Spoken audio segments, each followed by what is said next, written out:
வானொலியில் நாம் கேட்டு மகிழ்ந்த திரு தென்கட்சிக்கோ சுவாமிநாதன் அவர்களின் இன்றொரு தகவல் கதைகளை கேட்போம். பத்திரிகையில் வர்ற செய்திகளை கூட நகைச்சுவையா சொல்றது உண்டு. அதாவது அதை நேரடியா சொன்னா வானொலியில அனுமதிக்க மாட்டாங்க சில விஷயங்களை. அது சின்னாருக்கு கௌரவ குறைச்சல், அது வேடிக்கை கலந்து நகைச்சுவோடு சொல்லும்போது அதை அனுமதிச்சிருவாங்க.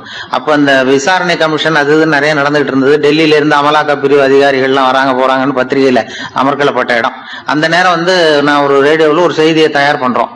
அப்ப என்ன பண்ணேன்னா, இது மாதிரி அந்த பத்திரிகை செய்தியை வச்சுக்கிட்டே ஒரு செய்தி சொன்னோம், இன்று ஒரு தகவல் சொல்லி. என்னன்னா, ஒருத்தன் தமிழ்நாட்டுல ஒரு ஆள், அவன் திடீர்னு கோடீஸ்வரன் ஆயிட்டான். நேற்று வரைக்கும் சாதாரணமா இருந்தாள், இன்னைக்கு கோடீஸ்வரன் ஆயிட்டான். டெல்லியில இருந்து 2 அதிகாரிகள் வராங்க, எப்படி அவன் பணம் சேர்த்தான்னு கண்டுபிடிக்கிறதுக்கு. அவனை கூப்பிட்டு 2 அதிகாரிகளும் எப்படிடா பணம் சேர்த்த? நான் ஒன்னும் தப்பான வழியில பணம் சேர்க்கல சார், நான் பந்தயம் கட்டியே பணக்காரன் ஆயிட்டேன். பந்தயம் கட்டி எப்படிடா பணக்காரன் ஆக முடியும் அப்படின்னா, நீங்க நம்புங்க சார், நான் பந்தயம் கட்டி தான் பணக்காரன், தப்பான வழியில சேரல சார். பந்தயம் கட்டி எப்படா கோடீஸ்வரன் நானு அப்படின்னா, நாங்க நம்ப முடியாதுன்னு இருக்கான் விசாரிக்க வந்தவன். அப்படின்னா உங்ககிட்டே ஒரு பந்தயம் கட்டட்டுமான் இருக்கான் விசாரிக்க வந்தவன்ட்டிய. என்னடா பந்தயம் அப்படின்னா, ஒண்ணுமில்ல சார், இது என் கண்ணு, இது என் பல்லு, என் கண்ணை என் பல்லாலேயே கடிக்கிறேன், எவ்வளவு பந்தயம். விசாரிக்க வந்தவன் 100 ரூபாய் எடுத்து வச்சான், இதை ப்ரூவ் பண்றான்னு. அப்படியே கண்ணை எடுத்துட்டான். அது பளிங்கு கண்ணு, ஏற்கனவே ஒரு கண்ணு பளிங்கு கண்ணு வச்சுட்டா எடுத்து கடிச்சு விட்டான். இது விசாரிக்க வந்தாலும் 100 ரூபாய் விட்டுட்டு நிக்கிறான். எப்படி பணம் சேர்த்தான்னு வந்தவன். உடனே இன்னொருத்தன், இவன்ட்ட என்னடா பேச்சு கொடுக்காரா, நம்ம பணம் தான் அங்க போயிட்டு இருக்கு, உனக்கு விசாரிக்க தெரியல, போடா நான் விசாரிக்கிறேன்னு அடுத்த வந்தான். அது நீ ஒழுங்கா சொல்றேன், எப்படிடா பணம் சேர்த்த சார், நீங்க கொஞ்சம் புத்திசாலியா தெரியுது அவரை விட, நீங்களாவது நம்புங்க சார், பந்தயம் கட்டி தான் பணம் சேர்த்தேன், நான் நம்ப முடியாது அப்படின்னா உங்ககிட்ட இன்னொரு பந்தயம் கட்டட்டுமா அப்படின்றான். வேண்டாம், அவனை ஏமாத்தி விட்டேன் என்னால, வேண்டான்றான். இல்ல சார், அவரு ஏமாந்தது பொய் கண்ணு, பளிங்கு கண்ணுன்னு தெரியாது, ஏமாந்துட்டார். உங்ககிட்ட பந்தயம் கட்டுறது நெஜம் கண்ணு, இந்த பக்கம் பளிங்கு கண்ணு கிடையாது, நெஜம் கண்ணு, இதை பல்லால கடிக்கிறேன் அப்படின்னு அவன் ஒரு 100 ரூபாய் எடுத்து வச்சான். இவன் அப்படியே பல் செட்டை கட்டினான் தனியா, அப்படியே கட்டி கடிச்சு விட்டான். அதையும் விட்டுட்டான். இவன் உடனே 2 பேரும், இவன்கிட்ட பேச பேச நம்ம பணம் தான் அவன்கிட்ட போயிட்டு இருக்கு, இவன் எப்படி பணம் சேர்த்தான்னு கண்டுபிடிக்கிறதுக்கு டெல்லியில இருந்து வந்திருக்கோம், மேற்கொண்டு பேசாத, பேச பேச பந்தயம் கட்டுவான். திரும்பி போறதுக்கு ரயிலுக்கு டிக்கெட்டு சரியா இருக்கா பாடுறான்றான். அவன் கரெக்டா எண்ணி பார்த்து கரெக்டா இருக்குப்பா, மேற்கொண்டு பேசாத, அவன்கிட்ட நம்ம போயிடுவோம், போய் நம்ம அதிகாரிகிட்ட சொல்லிடுவோம்னு சொல்லி, போயிட்டு வரேன் சார் அப்படின்னு சொல்லிட்டு மரியாதை போயிட்டாங்க.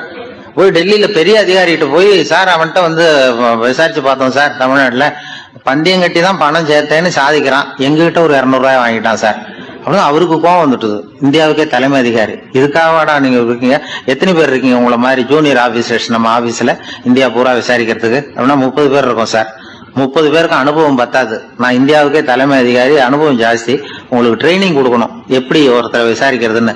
30 பேரும் ஒரு ரூம்ல உட்காருங்க, ஒரு ஆள் போய் அந்த ஆளை தமிழ்நாட்டுல இருந்து நீங்க கூப்பிட்டுட்டு வா, வர்ற வரைக்கும் அவன்கிட்ட பேசாதீங்க, பந்தயம் கட்டுவான், மெதுவா கொண்டு வந்து நிறுத்து அப்படின்னா ஒரு ஆள் ஸ்பெஷலா கூப்பிட்டு போட்டான். இது மாதிரி மேடையில நிறுத்திவிட்டு ஒரு தலைமை அதிகாரி 30 ஜூனியர் அதிகாரிகள் அவங்களுக்கு பயிற்சி கொடுக்குறார். இவனை பார்த்து, ஒழுங்கா சொல்லு, எப்படி பணம் சேர்த்த, நான் இந்தியாவுக்கே தலைமை அதிகாரி, என்கிட்ட உண்மையை ஒத்துக்கிட்டீங்கன்னா உன்னை அப்ரூவர் ஆக்கிடுவேன் அல்லது தண்டனையை குறைப்பேன், அந்த அதிகாரம்லாம் என்கிட்ட உண்டு, ஒழுங்கா சொல்லு அப்படிங்கிறார். அவர், சார் நீங்க இந்தியாவுக்கே தலைமை அதிகாரி, அனுபவம் ஜாஸ்தி, நீங்களாவது நம்புங்க சார், நான் பந்தயம் கட்டி தான் பணம் சேர்த்தேங்கிறான். இங்கேயே இப்படி சாதிக்கிறேன், உன்னை நம்ப முடியாதரா அப்படின்னா உங்ககிட்ட ஒரு பந்தயம் கட்டட்டுமா நானா அவர்கிட்ட போய், வேணாண்டா என் ஆளை ஏமாத்தி விட்டேன் அப்படின்னா. இல்ல சார், அவங்க ஏமாந்தது என் உடம்ப பத்தின ரகசியம், என் கண்ணு பளிங்கு கண்ணுன்னு தெரியாது, நான் பல் செட்டு கட்டியிருந்தது தெரியாது, ஏமாந்துட்டாங்க. இப்ப நான் உங்ககிட்ட கட்டுற பந்தயம் உங்க உடம்ப பத்தின ரகசியம். என் உடம்புல என்னடா ரகசியம்? முதுகுல, உங்க முதுகுல 1 ரூபா அகலத்துக்கு கருப்பா ஒரு மச்சம் இருக்கு, உண்டா இல்லையானா? இல்லைன்னு தெரியும் அவருக்கு. இல்லடா, நேத்து வரைக்கும் இல்ல சார், இப்ப இருக்குது மச்சம் அப்படின்னு. உடனே 100 ரூபாய் எடுத்து வச்சார் அவர் தலைமை அதிகாரி. ஒரு 100 ரூபாய் வச்சு சட்டையை கட்டி காட்டுறாரு, மச்சம் இல்ல. இவன் தோத்துட்டான், இங்கிருந்து போனவன். உடனே 200 ரூபாய் எடுத்து வச்சுக்கிட்டு, தோழர்களே இப்படிதான் ஒருத்தரை விசாரிக்கணும், என்கிட்ட ஏமாந்துட்டான் பாருங்க, துருவி துருவி விசாரிக்கிறதுன்னு சொல்றாங்களே, இதுதான் அப்படின்னு விளக்கம் கொடுத்தாரு. அப்போ இவன் மெதுவா ஆரம்பிச்சானா, சார் இந்த பந்தயத்துல உங்களுக்கு 200 ரூபாய் லாபம், ஆனா இதே பந்தயத்துல எனக்கு 2900 ரூபாய் லாபம் சார் அப்படின்றான். என்னடா பண்ண அப்படின்னு கேட்டிருக்காரு. உங்களுக்கு தெரியாம இந்த 30 பேர்கிட்டையும் தனித்தனியா ஒரு பந்தயம் கட்டியிருக்கேன். 30 பேர்கிட்ட என்னடா பந்தயம் கட்டினேன்?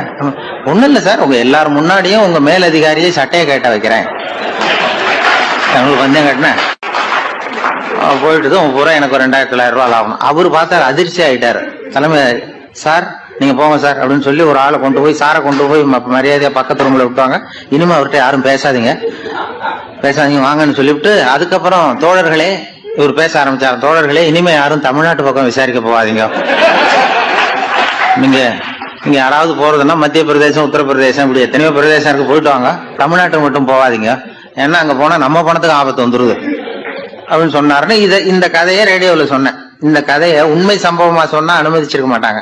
இந்த நகைச்சுவைக்கு உள்ள மரியாதை என்னன்னா, அது ஒரு கதை மாதிரி உண்டு பண்ணி இப்படி சொன்னதும், இதுல என்ன என்னுடைய விசேஷம்னா, இந்த ஸ்கிரிப்டை வாங்கிட்டு வர சொல்லி மந்திரியினுடைய பிஏ வந்தார். ஒரு மந்திரி அப்ப இருந்தவர், அவர் பிஏ அடிக்கடி வருவார். வந்து இந்த போன நேற்று முந்தா நாள் ரேடியோவில் சொன்ன அந்த இன்னொரு தகவல் காப்பி ஒன்று வாங்கிட்டு வா அப்படி இப்படின்னு கூப்பிடுவார். மேடையில பேசுறதுக்கு எங்களுக்கு தேவை, உபயோகப்படும்னு கேட்பார். அவரு இந்த நிகழ்ச்சி வந்தப்போ உடனே அன்னைக்கு வந்துட்டார் அந்த பிஏ. இன்னைக்கு காலையில சொன்னீங்களே சார், மந்திரி கேட்கிறாரு மேடையில பேசுறதுக்கு அப்படின்னு. நான் அப்பதான் ஆச்சரியப்பட்டேன். பாருங்க, இந்த நகைச்சுவைக்கு உள்ள மரியாதை அவரே கேட்கிறார். சொல்லப்பட்டதே அவரை பத்தி தாங்கிறது தெரியாம அவரே எப்படி சொல்ல, அதுதான் சிரிப்புக்கு உள்ள மரியாதைங்கிறது. அது யாரை பத்தி சொல்றோமோ அவருக்கு தெரியாம கூட சொல்லலாம் அதை. அப்படி இது உண்மையில நடந்த சம்பவம். அந்த அமைச்சர் இப்ப இல்ல, உயிரோட எல்லாம் இப்ப இருந்து வாங்கிட்டு இருந்தார். மீண்டும் அடுத்த பதிவில் சந்திப்போம். தேங்க்யூ.